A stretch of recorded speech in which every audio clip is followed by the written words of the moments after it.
The story of Christ's death and resurrection is utterly unique in the ancient world, right? Famed Christian apologist William Lane Craig sure thinks so, and he's not biased. Straight shooter, that fella.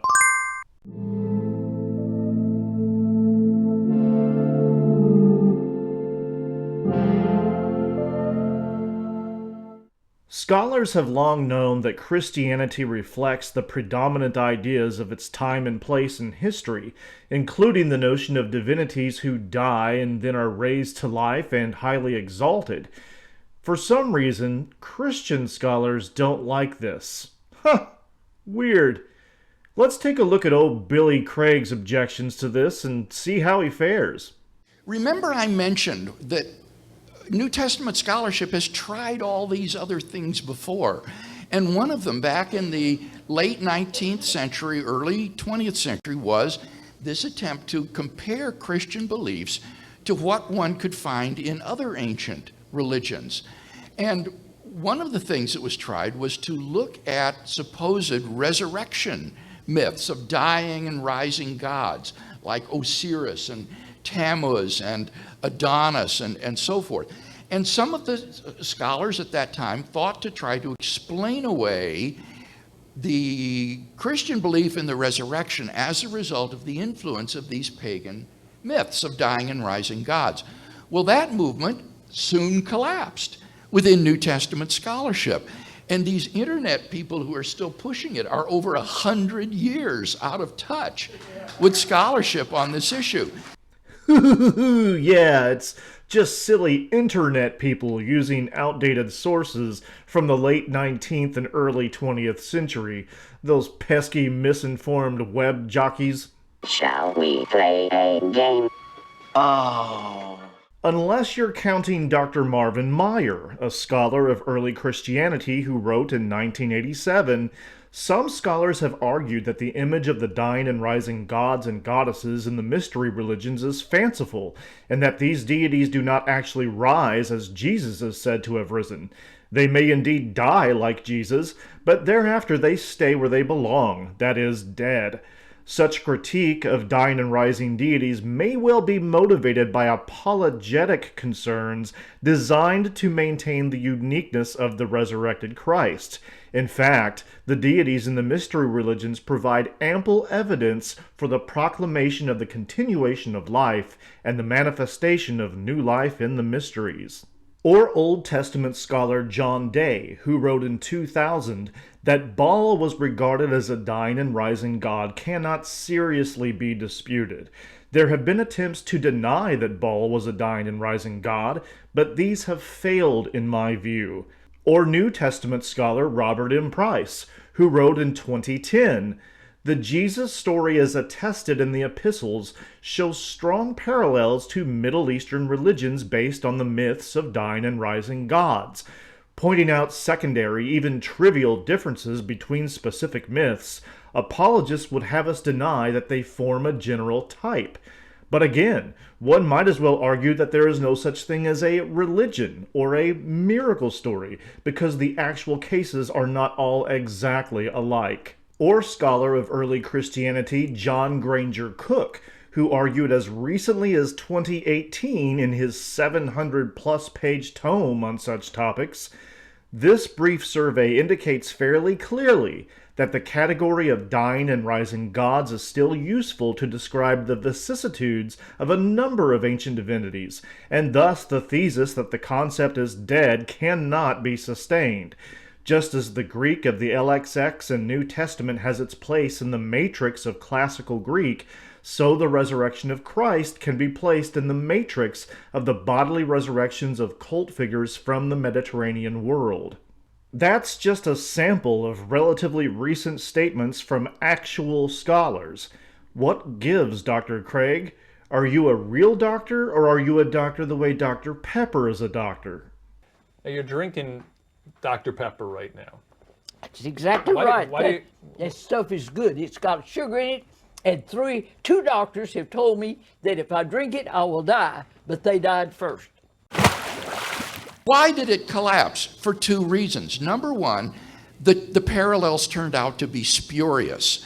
In fact, there are no parallels in ancient mythology of dying and rising deities. For example, Osiris, one of the most popular of these myths, doesn't really come back to life at all. He just continues to live in the nether realm of the dead, in the underground realm of the departed dead. He doesn't come back to life in this world. Ah, yes, the Egyptian god Osiris. Funny you should mention him because actual Egyptologists from the 90s through to the 21st century affirm that Osiris was indeed said to be resurrected, including Jan Osman, Mark J. Smith, Bob Breyer, Eric Horning, Glenn S. Holland, and still others. Dr. Craig, like so many other evangelical apologists, skips over the part where Osiris was bodily raised from death before departing to the netherworld because 1, it hurts his case, and 2, because he's silly. Osiris's destination in the Egyptian afterworld makes him no less resurrected than does Jesus' destination in the Christian afterworld. As comparative religion scholar S.G.F. Brandon once explained, a crucial factor in the comparison here is that despite the vivid gospel accounts of the appearances of the resurrected Jesus, he is not related to have resumed his life on earth in contemporary Judea, but to have ascended to heaven, where he was believed to live a supernatural existence. There is therefore justification for a phenomenological comparison between the deaths and resurrections of Osiris and Christ. Each is raised to life again by supernatural means after an unjust death, but each is transformed into a new mode of being. That is, neither Osiris nor Christ resume their earthly lives, but pass on to another world, where they acquire a new status and office, which in each case is that of Savior and Judge of the dead. Gee whiz, Dr. Craig, you're over 50 years out of touch with scholarship on this issue. A Swedish scholar named Trygg Mettinger recently did a study of these dying and rising gods, and he says that among scholars who still think that there might be dying and rising gods in the ancient world, these are regarded as dinosaurs in scholarship today. Nope. The only dinosaurs around here are the ones Jesus is writing in Ken Ham's theme park for children and adults who don't read good and don't want to learn to do other stuff good too. And he tries to salvage just a couple that look like they could be dying and rising gods, but even he admits they don't have any parallels to the resurrection of Jesus. The resurrection of Jesus is a Jewish idea that is without parallel in other ancient religions. Actually, the most recent comprehensive treatment of this topic was by John Granger Cook in 2018. Though you can be forgiven for this, Dr. Craig, since your video here is from a few years prior. Not that it would alter your apologetic spiel in the slightest, but I digress. Cook establishes that there were several ancient divinities thought to be resurrected in some form, including Osiris, whom he states is the closest analogy to the resurrection of Jesus. He doesn't assert that the resurrection of Jesus is borrowed from any of these earlier myths, but that there are genuine parallels, that all such resurrection tales fall within a broader category of ancient expression, regardless of their immediate cultural source or provenance. The second reason that this movement collapsed was, in any case, there's no causal connection between these pagan myths and the first disciples of Jesus. I would agree that there's probably no causal connection between these earlier myths and the way in which Jesus' disciples came to believe that he had been raised. These were first-century Jews who imminently expected the coming kingdom of God and resurrection of the dead. To them, Jesus would have been, as Paul says, the first fruits of those to be raised in the Messianic age. The problem is, it wasn't Jesus' disciples who wrote our New Testament documents. The Gospels, Acts, and even the Epistles were written by Hellenized Greek-speaking Jews with a Greek educational background. They probably did know of such influential works as Ovid, Livy, Herodotus, and others. Thus, it is indeed plausible that motifs formerly associated with other risen divinities were incorporated into the New Testament, including such tropes as missing bodies, post-mortem appearances, heavenly ascent, cosmic signs and portents, and mystical rebirth rituals, all telltale marks of Hellenistic influence. What has happened in New Testament scholarship in the latter half of the 20th century has been the eclipse of mythology as a relevant category for the historical Jesus and the rediscovery of the Jewishness of Jesus. And it was realized that it was simply the wrong interpretive background to try to understand Jesus of Nazareth and the Gospels against the backdrop of these Greco-Roman and other sorts of pagan myths of dying and rising deities. Jesus can be Jewish all he wants, and his disciples can be Jewish all they want.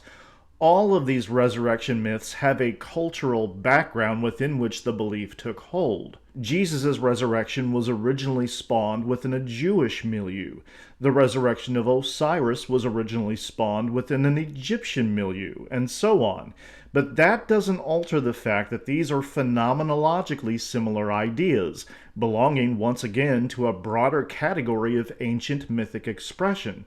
And just because an idea is Jewish does not preclude its being mythological. Unless, of course, you really think that Noah crammed a couple of velociraptors onto that real big boat. You ever been on a real shrimp boat? No, but I've been on a real big boat. So that there just isn't a causal connection. Jews were aware of these pagan religions, and they found them abhorrent. Let's be clear about something else. Many zealous Jews of the time did indeed push back against the intrusion of Greco-Roman ideas, beliefs, and practices, as witnessed, for instance, in 2nd Maccabees. But even the author of 2nd Maccabees attests to an extreme of Hellenization and increase in the adoption of foreign ways. Conservative Jews of the time were angry about this sort of thing precisely because it was happening. Thus, Hellenized Jews like Philo of Alexandria, the Essenes, and Therapeutae embraced Greco-Roman style immortality of the soul, like that found in Plato.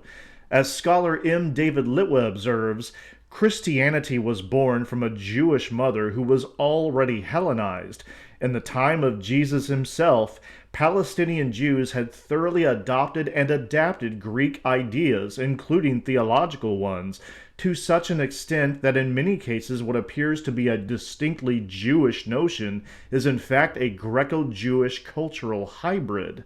Just because something was Jewish didn't mean that A, it wasn't mythological, or B, that it didn't have Greco-Roman or other ingredients.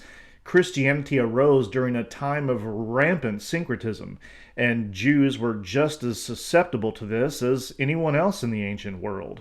So the idea that the disciples would sincerely come to believe that Jesus of Nazareth was actually risen physically from the dead on the basis of these myths is just utterly implausible.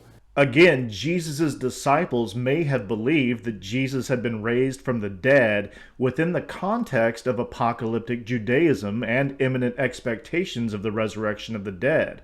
I don't dispute this. But one, it still parallels or reflects common notions of divinity and the conquest of death featured variously throughout the ancient Mediterranean world.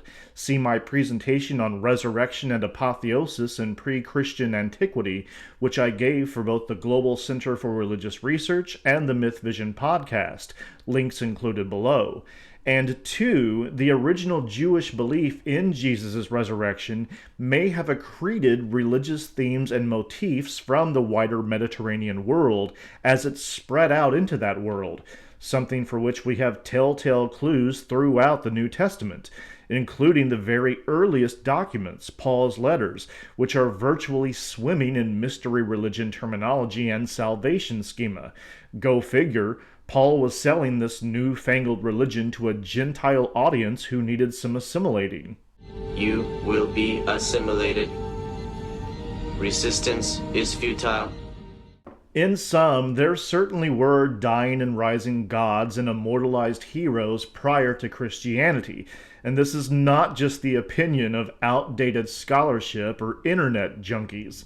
Recent scholarship and primary sources confirm this, and Christianity, while beginning as a sect within Judaism, reflects a Greco-Judaic synthesis of ideas and beliefs. William Lane Craig is a classic spin doctor for the faith, who knows how to dip, dodge, and weave his way through hard questions. He'll deflect and distract from relevant issues and fair-minded representations of what secular scholars are actually saying. As so many apologists do this, it doesn't bode well for the veracity of their religion. But I hope they keep doing it, because every now and again we all need a good goddamn laugh. The banana and the hand are perfectly made one for the other.